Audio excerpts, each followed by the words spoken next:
ओम दुर्गे नमः। शक्तों को शमतक शमतक। पानी में डूबे तो मृत्यु निश्चित, भक्ति में डूबे तो मुक्ति निश्चित। दुनिया रचने वाले को भगवान कहते हैं और शंकर हरने वाले को हनुमान कहते हैं। प्रभु श्री राम का नाम लेना बहुत अच्छी बात है, लेकिन उनके आचरण को अपने जीवन में ढाल लेना बहुत ही बड़ी बात है।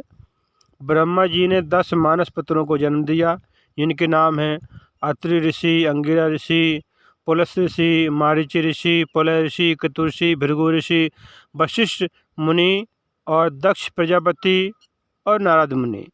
ब्रह्मा जी के मन से मारीच ऋषि, नेत्र से अत्रि ऋषि, मुख से अंगिरा ऋषि, कान से पुलस ऋषि और नाभि से पुलह ऋषि, हाथ से केतु ऋषि, त्वचा से भृगु ऋषि, प्राण से वशिष्ठ मुनि और अंगूठे से दक्ष प्रजापति का जन्म हुआ था। ब्रह्मा जी के 7 अवतारों का वर्णन मिलता है। विष्णु पुराण और ब्रह्म वैवर्त पुराण में ब्रह्मा जी के 7 अवतारों का वर्णन मिलता है। ऋषि वाल्मीकि, ऋषि कश्यप, ऋषि वशेष, शनिदेव, बृहस्पति, कालिदास, ऋषि खट और जामवंत जी। भगवती आदिशक्ति ने 3 देवों को उत्पन्न किया और ब्रह्मा जी को भगवान विष्णु के नाभि कमल में स्थापित कर दिया और तीनों देव से कहा, हे ब्रह्मा जी आप सृष्टि की रचना करें, हे विष्णु आप सृष्टि का पालन करें, हे शंकर आप सृष्टि का संहार करें। तब ब्रह्मा जी बोले, हे माता आदिशक्ति, हम 3 देव तो शक्तिहीन हैं, हम सृष्टि का सृजन कैसे कर सकते हैं? अभी तो विस्तृत पृथ्वी भी नहीं है और चारों तरफ जल ही जल है दिखाई दे रहा है और सृष्टि के कार्य के लिए आवश्यक 5 तत्व इंद्रियां कुछ भी नहीं है। ब्रह्मा जी के वचन सुनकर भगवती भुवनेश्वरी मुस्कुराने लगी। उसी समय आकाश मार्ग से एक विमान आया और भगवती ने कहा, हे त्रिदेवों आप इस विमान पर इच्छा अनुसार बैठ जाइए।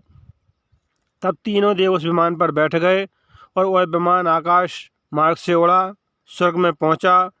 स्वर्ग में देखा था इंद्रदेव इंद्रासन पर विराजमान हैं। इसके बाद ब्रह्मलोक पहुँचे तो वहाँ ब्रह्मा जी विराजमान हैं। इसी प्रकार से आगे वैकुंठ लोक गए और शिवलोक गए, सभी देव वहाँ पर विराजमान थे। इसके बाद वह विमान उड़ता गया और मणिद्वीप में पहुँचा, यहाँ पर भगवती आदिशक्ति पराशक्ति विद्यमान थीं। भगवती के 1000 नेत्र, 1000 मुख, 1000 हाथों से युक्त उनका अति सुंदर रूप लग रहा था और सभी त्रिदेव उनकी भक्ति आराधना करने लगे।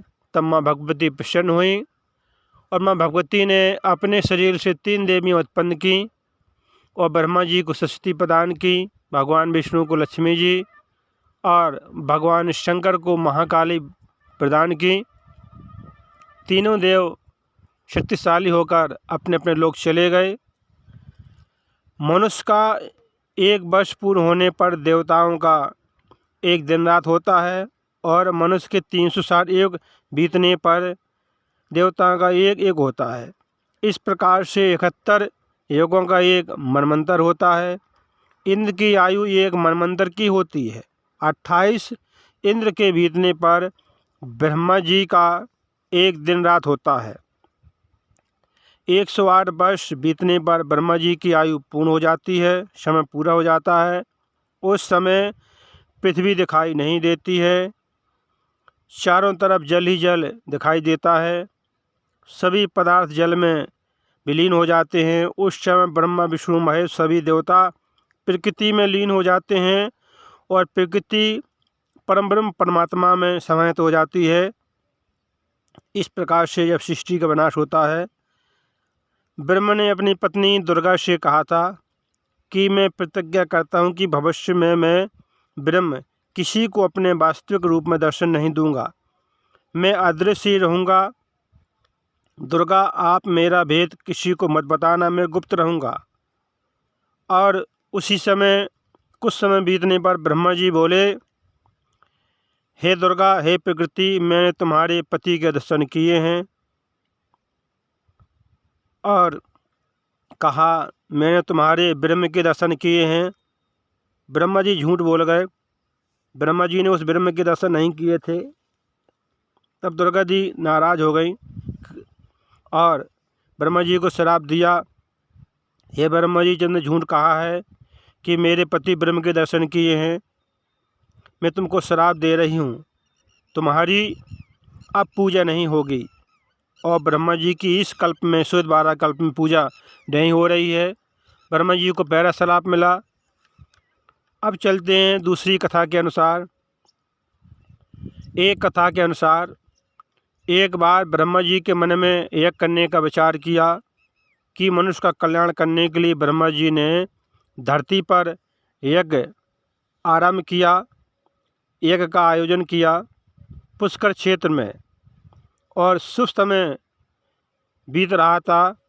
तब ब्रह्मा जी ने कहा, हे नारद जी, अभी तक हमारी पत्नी तुम्हारी माता सावित्री नहीं आई है और समय बीत रहा है, तुम जाइए कोई सुंदर कन्या ढूंढ कर लाइए।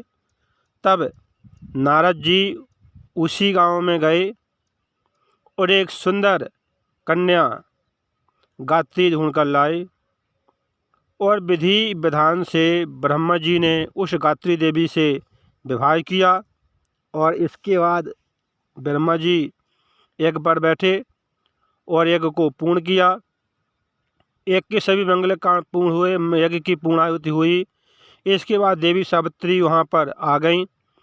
तो देवी सावित्री ने देखा कि मेरी जगह पर अन्य स्त्री बैठी हुई है।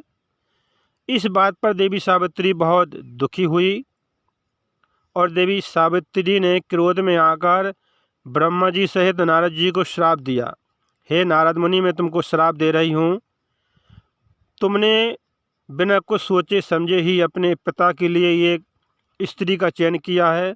तुम्हारे अंदर किसी भी स्त्री के प्रति प्रेम भावना नहीं है।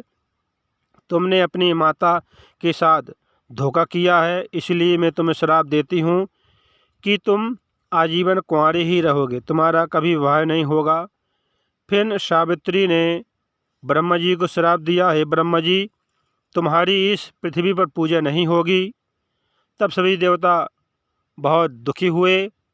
सभी देवताओं ने देवी सावित्री से प्रार्थना की। तब सभी सावित्री बोली, श्राप तो वापस नहीं होगा, लेकिन हाँ, इस पुष्कर क्षेत्र में जहाँ ब्रह्मा जी ने यज्ञ किया, ब्रह्मा जी की यहीं पे पूजा होगी। ब्रह्मा जी की यहाँ मूर्ति स्थापित कर दो और ब्रह्मा जी की पूजा यहीं पर होगी, और ब्रह्मा जी की पूजा इस पृथ्वी पर कहीं नहीं होगी। अब चलते हैं और एक कथा के अनुसार, सृष्टि के प्रारंभ में चारों तरफ जल ही जल था। उस समय एक दिव्य प्रकाश लिंग दिखाई दिया। एक ज्योत जल रही थी, दिव्य प्रकाश लिंग। ब्रह्मा जी और भगवान विष्णु में आपस में झगड़ा हुआ। ब्रह्मा जी बोले मैं श्रेष्ठ हूँ, भगवान विष्णु बोले मैं श्रेष्ठ हूँ। उस दिव्य प्रकाश ज्योतिर्लिंग से आवाज़ आई कि जो भी इस दिव्य प्रकाश लिंग का शोध ढूंढ लेगा वही श्रेष्ठ होगा। तब ब्रह्मा जी बोले मैं श्रेष्ठ हूँ, मैं ऊपर की ओर जाता हूँ, तुम विष्णु नीचे की ओर जाओ। ब्रह्मा जी ऊपर गए, चले गए, भगवान विष्णु नीचे चले गए।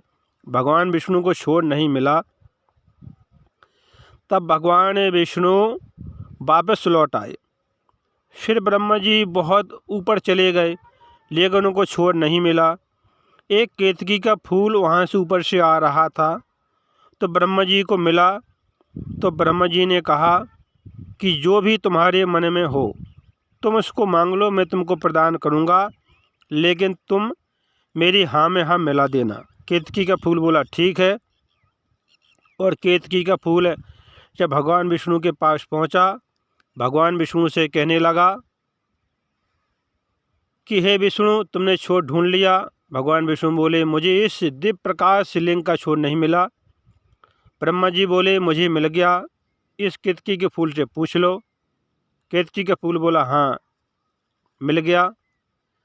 तब उस दिव्य प्रकाश लिंग से आवाज़ आई, हे ब्रह्मा जी, तुम झूठ बोल रहे हो, तुमने इस दिव्य प्रकाश लिंग का छोर नहीं ढूंढ पाया, तुम झूठ बोल रहे हो। मैं तुमको श्राप दे रहा हूँ, तुम्हारी पूजा नहीं होगी इस पृथ्वी पर। और केतकी के फूल को भी श्राप मिला कि तुम अब पूजा के किसी भी योग नहीं रहे, तुम पूजा के काम नहीं आओगे। और उसी समय से ब्रह्मा जी की पूजा नहीं हो रही है। इस श्वेत वाराह कल्प में ब्रह्मा जी की पूजा नहीं हो रही है, और कल्पों में ब्रह्मा जी की पूजा होती थी। तो ब्रह्मा जी को कई श्राप मिले, इसी कारण से ब्रह्मा जी की पूजा नहीं हो रही है। तो कथाओं को सुनते रहें। कथा सुनने से मनुष्य को पुण्य की प्राप्ति होती, साथ में ज्ञान की प्राप्ति होती। कथाओं को सुनते रहें, काम करते रहें, मैया का नाम जपते रहें। फिर मिलेंगे अगली बार एक खास वीडियो के साथ। तब तक आप सब देखते रहे चैनल को, कथा को सुनते रहें, काम करते रहें, मैया का नाम जपते रहें। शिव भक्तों को क्षमता की।